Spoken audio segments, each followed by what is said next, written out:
185,000, the number of individuals employed by PepsiCo Incorporated. 200, the number of countries in which Pepsi operates. 2.2 billion, the amount of dividends paid to shareholders in 2007. 18, the number of Pepsi mega brands, each of which generate at least $1 billion in sales annually.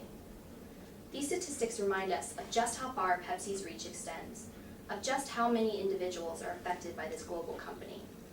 But Pepsi's success or failure affects more than just its employees, consumers, and investors. We must also consider the communities in which the company does business and the environment as a whole. As a global giant, Pepsi has the opportunity to positively influence all of these stakeholders. But let's take a look at another statistic, 50%.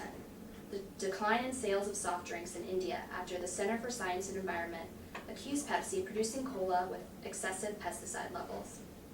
Pepsi must overcome the negative publicity associated with these product contamination accusations and convince its stakeholders that Pepsi is what CEO Indra Nooyi calls a company with a soul. It's clear that these pesticide accusations had an immediate impact on Pepsi's financial performance in the region. But let's talk a little more about why this is a problem and how it affects us. Maintaining a positive image is especially important for a global business, whose corporate identity must translate well and appeal to many different cultures. The reaction to this controversy shows that Pepsi has, up to now, failed to create a powerful and positive image in India. Protesters in the region defaced Pepsi ads and burned posters depicting soda bottles. 7 of India's 28 states banned the soft drinks. Avid cola drinker and advertising executive Manish Sinha once worked on Pepsi promotions in India, but now says he no longer trusts the cola companies. Something must be done to reverse these trends. In its 2007 annual report, Pepsi identified India as a top strategic priority. Pepsi must act swiftly and decisively to keep the hope of success in this region alive. More important, Pepsi must salvage its public image in India before other nations start to question Pepsi's values. If Pepsi wishes to carry out its commitment of delivering sustained growth through empowered people acting with responsibility and building trust, then it must communicate its values to the Indian people, and of course follow through with those values. Pepsi needs to react to this issue because it has an obligation to all of its stakeholders to achieve its guiding principle of care for customers, consumers, and the world it lives in. Now that I've described the ethical controversy and the need to respond to it, let me tell you how I propose we manage this issue. As a multinational firm operating in a nation with scarce resources, Pepsi must delicately balance business results with social responsibility. Above all, Pepsi must promote the safety of its products. Prior to this incident, Pepsi ran splashy ads bursting with Indian celebrities. Titanic versions of Pepsi's red, white, and blue logo across ancient Himalayan rocks and buildings in India did little to develop the company's image as a socially and environmentally conscious organization. Instead, the company should fill its advertising with images of pristine Pepsi laboratories and affirm its commitment to work jointly with the Indian government to develop a science-based method of measuring pesticide levels. Most important, we cannot continue to assume a defensive posture. When we point out that rice is permitted to contain more than 34,000 times the amount of pesticide residues than bottled water and soft drinks, we're just distracting from the issue. We have to be proactive and tell the people of India that our products are safe and that we maintain the same strict quality standards worldwide. Our company should also promote its environmental and community enhancement activities in India. Indians worry about more than pesticide levels. They also worry about water shortages and the environmental impact of large multinationals that move in. We have to show Indians through advertisements and community events that our company cares about the communities in which we operate. That's why we've dug village wells, harvested rainwater, and taught farming techniques to locals. That's why we reduced water usage in one facility alone from 35 liters to 8.6 liters per case. Indra Nooyi was exactly right when she said that we have to invest in educating communities in how to farm better, collect water, and then work with industry to retrofit plants and recycle. To review, Pepsi must promote the safety of its products and publicize its community enhancement initiatives. The key is for the company to communicate its efforts directly and consistently with the people of India. We must be proactive.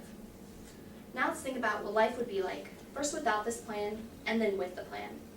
I'll only briefly describe the first scenario, in which we do little or nothing to correct the public relations problems in India. Indians will have no other choice than to believe the vocal criticisms against our company, no matter how untrue they may be. As distrust of our company grows, sales will continue to decline and outrage will spread to other markets.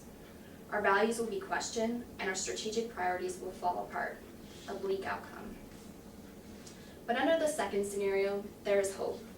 If we communicate our values, our safe products, and our commitment to community, then a whole new picture will develop. Imagine an India that embraces Pepsi as an environmental steward, as a company that leaves stakeholders better off than if the company didn't exist. Imagine an India that knows the names of the 250 Pepsi products that promote healthy lifestyles.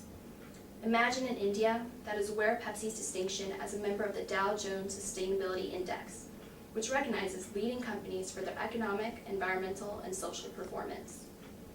If Pepsi shapes its public relations program to exploit opportunities and neutralize threats, these images won't simply live in our imaginations.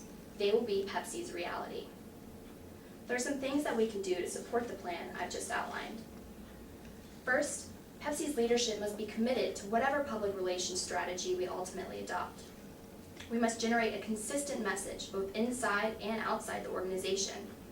Second, support for improving the company's public image in India must include appropriate levels of funding.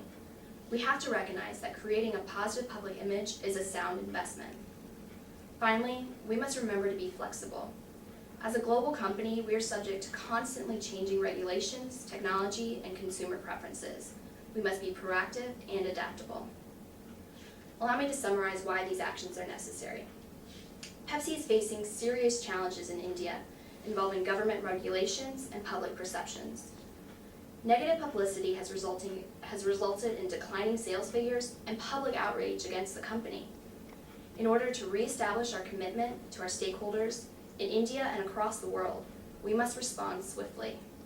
With a proactive and consistent public relations program, we can reclaim our status as a sustainable and responsible corporation. If we make this commitment, we can be a company that those 185,000 employees are proud to work for. We can be a company that those 200 plus countries sincerely welcome. We can be a company that continues to produce those 18 mega brands. And we can be a company that all of us in this room will gladly stand up and defend, because we will know that a world with Pepsi is better than a world without. Great. That's great. Thanks. Oh, yeah, and I stop it. Just press the red button. Right.